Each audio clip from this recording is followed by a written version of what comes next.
Kui tihti oled avaldanud arvamust, aga pole sellele tagasisidet saanud?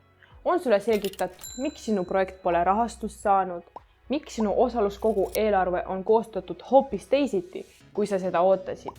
Või miks linnavalitsus ei hakka sinu ideid ellu viima?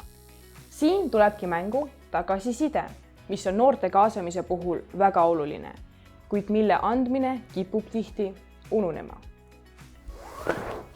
Tagasiside on väga tähtis selleks, et noortel oleks arusaadav, miks nii otsustati ning kuidas nende sisend on panus otsuse tegemisel.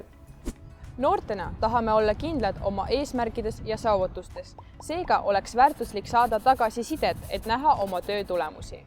Kui osaluskogult küsitakse sisendit, on tähtis, et nad ei teeks otsuseid ainult oma liikmete arvamuse põhjal, vaid kaasaksid kõiki omavalitsusi noori, näiteks küsimustiku kaudu. Ja? Tere, mina olen Kristofer Muraveiski Keele noorte volikogust.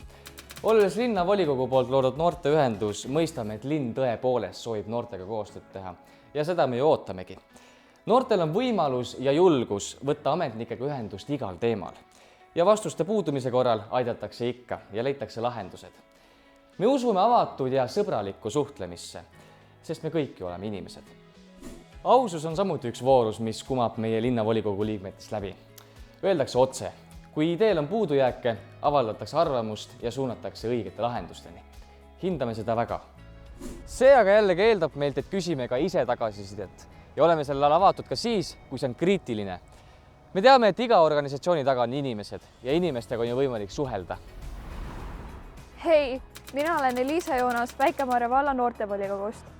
Väike-Maarja valla noortevolikogu saab sisendit nii valla noortelt kui ka ametnikelt. Valla noortele oleme teinud erinevaid heaolu ning tagasiside küsitlusi, uurinud nende arvamust erinevate teemade kohta sellistel üritustel nagu osaluskohvikud ning uurinud ka otse tuttavatelt. Oleme saanud tagasisidet nii meie enda tegevusele kui ka vallas toimuvale üldiselt. Ametnikega toimub suhtlus peamiselt ametlikul tasandil läbi komisjonide või noortevolikogu koosolekute. Komisjonides saame anda meie noorte arvamusel põhinevat tagasisidet ametnikele ning nemad omakorda tagasisidet meie tegevusele. Ka noortevolikogu koosolekutel on alati olemas valla esindaja, kes on justkui sõnumikandja noorte ning vallatöötajate vahel. Läbi temagi liigub palju informatsiooni. Hea tagasiside sisaldab alati tulemust, selgitust, kuidas otsuseni jõuti ning hinnangut noorte antud sisendile. Seega, sisendit andes küsi alati tagasisidet ning noortevolikoguna anna ise tagasisidet noorte sisendile.